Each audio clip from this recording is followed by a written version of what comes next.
guys, Ahmad Ridwan sekali lagi kat sini.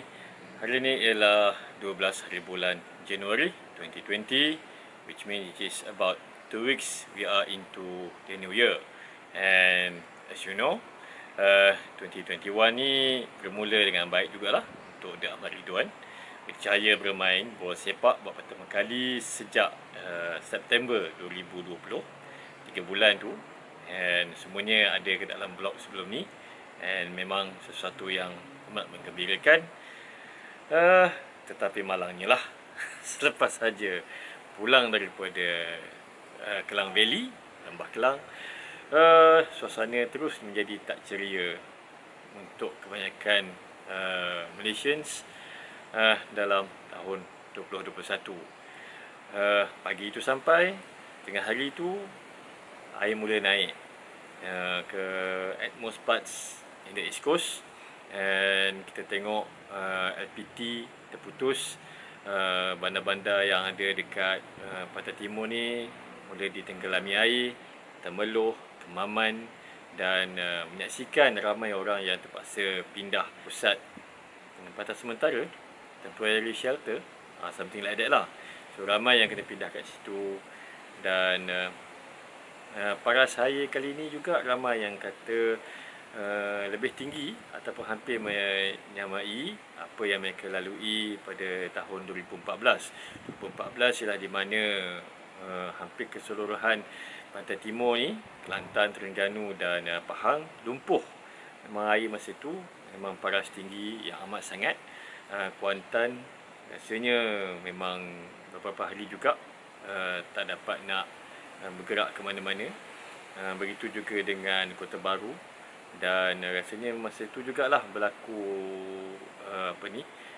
banjir tu, di mana stesen kereta api di Dabong terus tenggelam, tak nampak apa.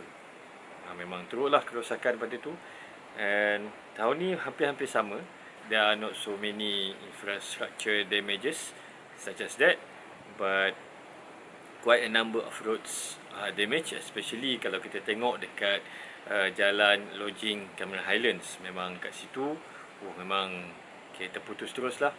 Dan juga jalan raya yang menghubungi laluan di antara Kuala Berang ke Gua Musang, itu pun memang almost every year kat situ memang akan ada berlaku tanah runtuh. Dan kali ini salah satu bahagian daripada laluan tersebut memang runtuh, dan sekarang ni kalau tak salah masih lagi ditutup. Dan ialah memang bersimpati pada masa-masa banjir semua.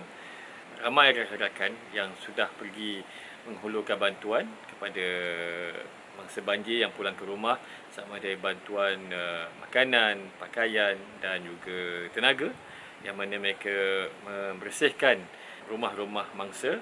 Bila rumah Ahmad Ridwan sendiri dibanjiri air, sikit je tapi sudah cukup untuk memakan masa selama hampir sehari membersihkannya. Selut masuk dalam rumah semua tu, dan barang-barang yang rosak terpaksa dikeluarkan. Memang jenuh lah, letih, dan memerlukan tenaga, bantuan tenaga untuk membersihkan semua tu.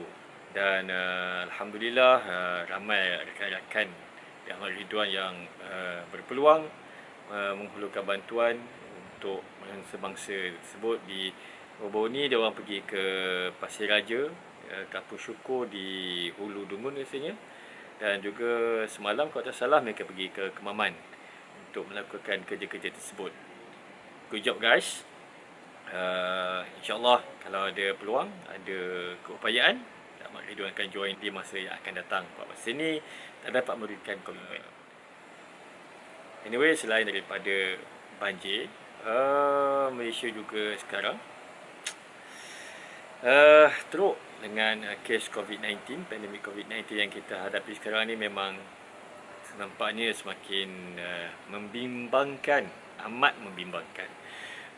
Kalau bukakan pada hari ni, rekod baru guys, 3,300 lebih. Memang satu rekod baru, dan ini sudah cukup untuk menolak angka keseluruhan kes aktif melebihi 30,000. active case 30,000, and just macam like last year, we only remember that the active case is around that the threshold of our capacity, of our health ministry capacity to cope with the case is just 10,000. Now it is 30,000. Memang teruk jugalah. Mungkin disebabkan keadaan yang begitu teruk, kerajaan kembali mengenakan perintah kawalan pergerakan, dan untuk 6 negeri, Pinang, Selangor, Wilayah Persekutuan.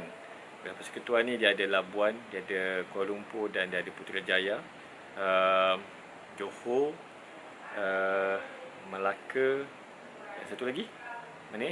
Terlupa. Tapi itulah, memang kat situ dia akan memang PKP, Restricted Movement Order, yang macam the first time around tu, tiada pergerakan rentas daerah, dan hanya boleh bergerak sejauh 10 km daripada kediaman sahaja. Dan of course lah, kita ada sektor yang masih boleh beroperasi, tapi malangnya lah, rasanya industri bola sepak terpaksa berhentilah buat masa ni. Baru je buka dan sebenarnya terpaksa tutup balik. I feel for you guys. Hopefully things will get better. Dan negeri-negeri lain pula, Terengganu, Kelantan, Pahang, dan beberapa lagi negeri lain, perintah kawalan pergerakan bersyarat, which mean it's still normal what we cannot cross our borders to other states. Let's say I'm living in Terengganu, cannot go into Pahang, go into Kelantan right now. So that's the kind of thing that we are having, but we are still free to go anywhere within the state and do our stuff, do our business daily. And kalau tak salah pun, sekolah pun rasanya mungkin akan tetap dibuka. Tak sure about that. Tiba-tiba pagi ini pula ada perisytiharan darurat oleh yang di Pertuan Agong, dan rasanya it is not really emergency in the sense of like the emergency that we have during the communist attack, we are fighting the communists and things like that, but it's just something like it is under the administration now, the nation's administration is now under emergency, that is tiada sebarang pertukaran kuasa buat masa ni, which I rasa lah, my opinion, my personal opinion, it is something that need to be done because of kalau kita tiada stability dalam pemerintahan, asyik bertukar polisi semua tu, ini tidak akan membawa satu kesan yang baik kepada langkah kita, usaha kita memerangi COVID-19 ni. Kita perlukan sesuatu yang konkret, sesuatu yang stable, polisi yang jitu untuk memastikan bahawa kita mampu untuk kembali menarik turun the curve, flattening the curve tu, sesuatu yang harus kita lakukan. Dan of course, this talks about PRU, about the pilihan raya umum semua ni, the general election that should be done now. Tolonglah, those are the interests of politicians and not the interests of Malaysians in general. We don't need that kind of thing. We need the stability. If you feel that the government is not having the majority to continue, just support them at this moment, please. At this moment, for some period at least, to go and then let them carry out the task of flattening the curve, curbing the surge of COVID-19 cases, which is now 30,000 active cases, and we have just the other day kita pun merekodkan jumlah kematian tertinggi, which is something that should not be happening. Like, you know, in New Zealand, kita tengok bagaimana Jacinta Ardern, bawah pimpinan beliau, berjaya menjadikan New Zealand kembali free of COVID-19, zero cases for quite some time, because of rakyat mereka berdisiplin. Dan sesuatu yang Malaysians kita masih kesana kesini, kesana kesini, kesana kesini, kesana kesini, kesana kesini, kesana kesini, kesana kesini, kesana ke sini, ke sana, ke sini, ke sana, ke sini. Tetapi jika saudara-saudari masih bergerak ke sana, ke sini, ke sana, ke sana, ke sini. Ramai kalau kita lihat seolah macam tak ada apa-apa yang berlaku. Sedangkan kita masih lagi menghadapi situasi yang masih mencengkam kita. So, esok mulalah PKPP, whatever it is, akan berlangsung. And we are going to be fighting this thing all the way until the end. So, hopefully everything will go as smoothly as it can. I wish that everybody will be healthy and in good mind to fight this COVID-19, and those, including me, affected by this thing, economic wise. Situasi ni akan menyebabkan ramai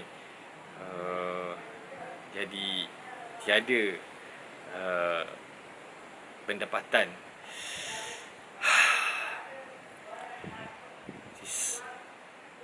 I'm lost for word actually to say what I want to say. I don't know what to say anymore. Tapi memang kita semua menderita keadaan ni, dan yalah, take care everybody, stay at home, and together we can win this war. Bismillah guys.